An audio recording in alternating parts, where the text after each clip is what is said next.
It's the first hot week of summer, and the thermometer nailed to my porch post reads 94 degrees in the shade.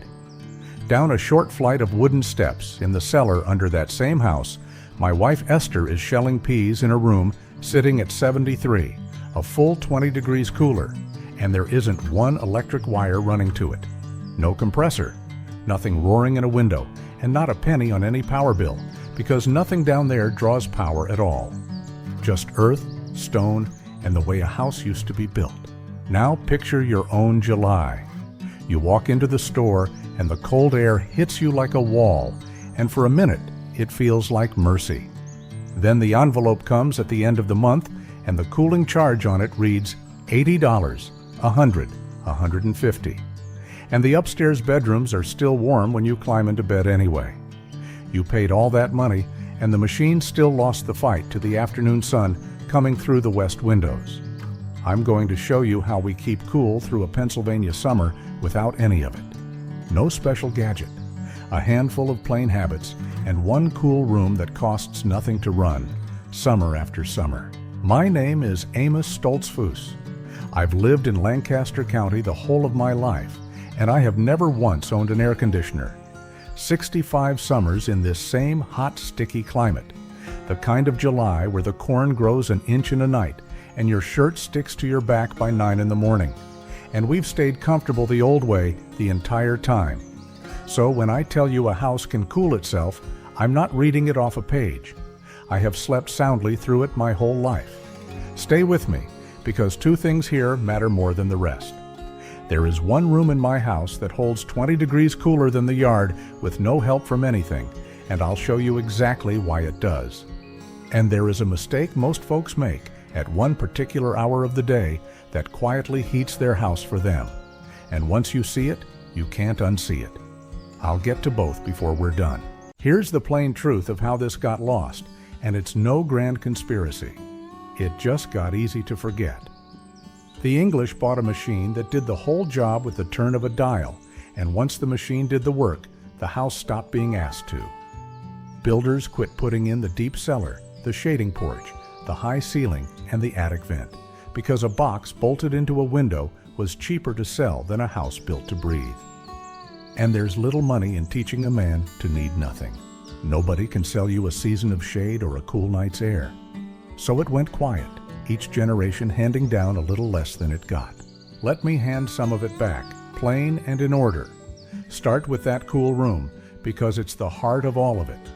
A cellar dug into the ground, or a basement with earth banked against its walls, will sit 10 to 20 degrees cooler than the air outside on a hot day. The cellar doesn't pull that cool from any machine. It pulls it straight out of the ground.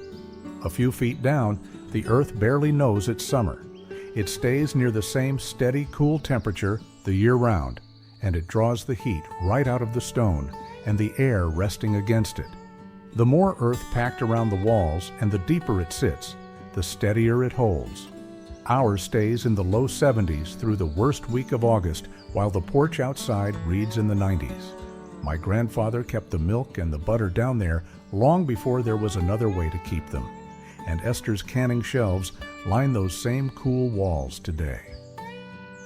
On the hottest afternoons, that cellar is where the little ones end up, stretched out on the cool floor with a deck of cards. If your home has a basement, that is the coolest room you own, and it costs you nothing. In the heat of the day, go down to it. Open its windows through the cool night and shut them by mid-morning, and it'll hold that cool even better. Two more things keep a basement at its best. Keep the door at the top of the cellar stairs shut through the day, so the warm air of the house upstairs doesn't come pouring down the steps into your cool. And give the cellar a low vent and a high one, opened on cool nights and closed by day, so it can breathe out the day's warmth and settle back down by morning. And leave the cellar floor as it is, bare earth or stone, not sealed over. A dirt floor holds a little damp, and that damp draws the heat off the air the same way sweat cools your skin. A poured concrete floor with a rug thrown over it gives that up. My grandmother kept a shallow crock of spring water open on the bottom shelf through the worst of August. The passing air hands its heat to the water and comes off a touch cooler and softer than it went in. Second, keep the sun off the house before it ever gets in. A good shade tree on the south and west sides of a home is worth far more than most folks reckon. The U.S. Department of Energy says a well-placed shade tree can cut a home's cooling need by as much as 30%, and the air directly under a leafy tree runs several degrees cooler than the air over an open lawn or a stretch of blacktop. The leaves catch the sun before it can strike your wall or your window glass, and a tree breathes out water vapor as it lives, which cools the air around it the same way a damp rag cools the back of your neck. We plant for it on purpose. The boy who sets the sapling in the ground is shading the house for the man he will grow into. And plant the kind that sheds its leaves in the fall, a maple or an oak, so the very tree that shades your roof all July lets the low winter sun back through to warm the house come January. One tree, working both seasons for you. Here's the honest part. You won't grow a full shade tree this one summer, but a deep porch roof, an awning over the south windows, or a vine grown up a trellis throws shade on that glass today. And that's most of the battle right there. Even a row of tall sunflowers or pole beans run up a string trellis outside the west window will throw a living shade by the middle of summer and feed you besides. Third, and here is the timing mistake I promised you. Most folks run their houses exactly backwards.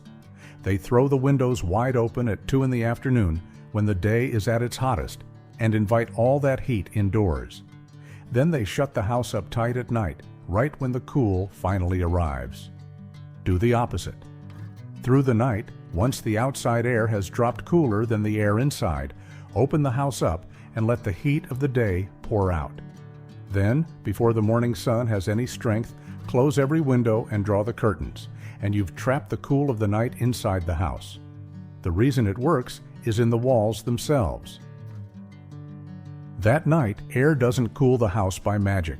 The stone, the plaster, the thick wall, and the concrete floor all drink in the coolness and hold it like a stone holds cold from a creek. For this to pay off, the night has to actually drop by at least 10 degrees off the day's high. Where it does, this one habit can knock 5 to 7 degrees off the hottest your house gets the next afternoon. Let the night do the cooling, and don't let the morning undo it.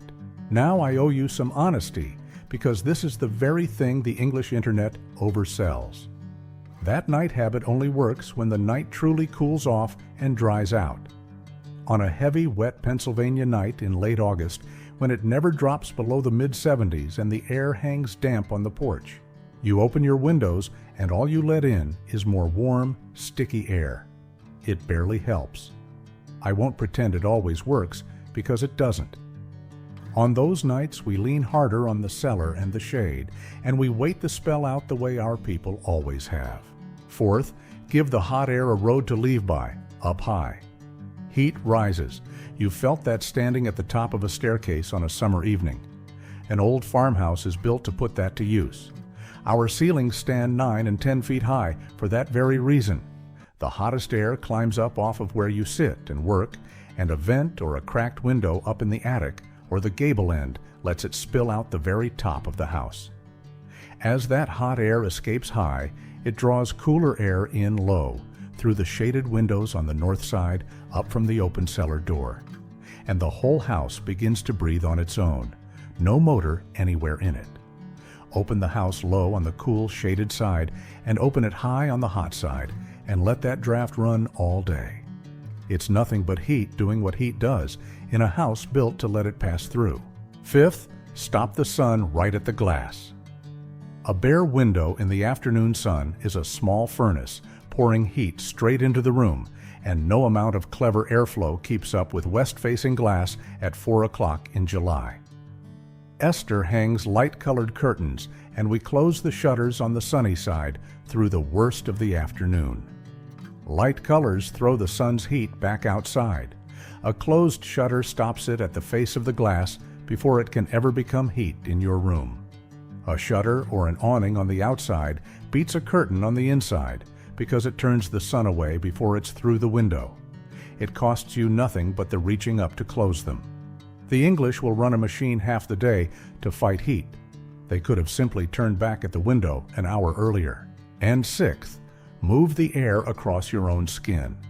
Here I'll correct one more thing the internet likes to say about us, that the Amish use no fans at all. That isn't so. We use fans through the whole summer. Ours just don't run off the public power line. Some run on batteries, others off a tank of compressed air or a little propane. A breeze moving over your skin carries the heat and the damp away, and it makes a 78-degree room feel like 72, even though the fan hasn't cooled the air by a single degree. It cools the person, not the room. That's the whole trade. And on a still, close afternoon, it's worth more than all the rest. On the hottest days, Esther will hang a damp sheet in the doorway where the breeze comes through, and the air comes off it cooler still. Seventh, if you're building a home or fixing one up, dress it to turn the heat away in the first place. A light-colored roof throws the sun back, where a dark one soaks it up and bakes the rooms beneath it all afternoon. Up in the attic, the difference between a pale roof and a black one can run 20 or 30 degrees on a sunny day. And build thick where you're able. A heavy wall of stone or masonry is slow to warm through. It'll still be holding the night's cool at noon, long after a thin frame wall has given up and let the heat straight inside. That weight is the very same reason the cellar wins. Mass takes its time to change, and through a single hot day, that time is on your side. And there's a habit older than any of these, one most folks have never even thought of. Keep the heat making out of the house in the first place. In the hot months, Esther does her cooking and her canning out in the summer kitchen, a separate little room off the back of the house with its own stove, built for exactly this reason. A cook stove running all afternoon to put up a season's worth of beans will heat a whole house by 10 degrees and hold it there past midnight. So in summer, that work moves out the back door, and the main house never takes the heat. If you have no summer kitchen, you still have the same trick at your hand.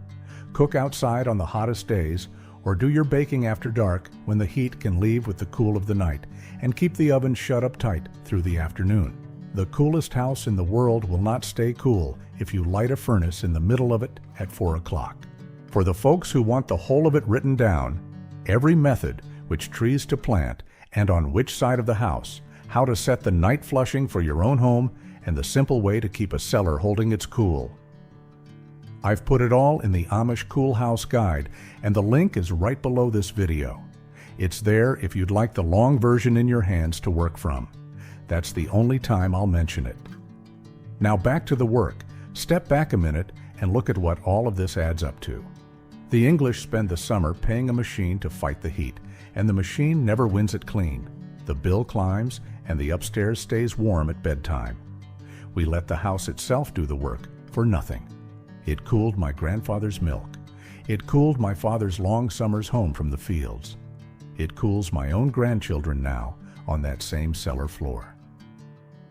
The cool room holds. The shade turns the sun. The night air fills the walls. The high vents carry the heat off. The shutters guard the glass. And a little moving air finishes what's left. Not one of those is a wire, and most of them are far older than the wire ever was. And every dollar you don't hand the power company in July is a dollar that stays in your own home, where it can do your family some good. So here is what I'd have you do this week, kept simple. Find the lowest, coolest room in your house and live in it through the heat of the day. Tonight, once the outside air turns cooler than the inside, open the house up wide. In the morning, before the heat takes hold, close it all and draw the curtains. Look hard at your south and west windows and get some shade over them. A tree planted now for the years ahead, an awning or a closed shutter for this very afternoon. Crack a window open up high to let the hottest air climb out the top. And set your fan where you actually sit, not out in the empty room, because it's your skin it's there to cool. Not one of those costs much, and taken together, they'll carry you clear through a summer. Start with the one room and the one habit, and add the rest a piece at a time as the heat wears on. Now I'd like to hear from you. Tell me down in the comments where you live and what your porch thermometer reads on a hot afternoon, and which one of these you had never heard of before today. I read them, everyone, and I'll tell you straight whether that night air habit is worth your trouble where you are, because in some damp corners of this country, it honestly isn't, and you deserve to know that before you bother. And before you go, keeping a room cool is one matter, but keeping milk and meat and butter from spoiling with no refrigerator humming anywhere is another.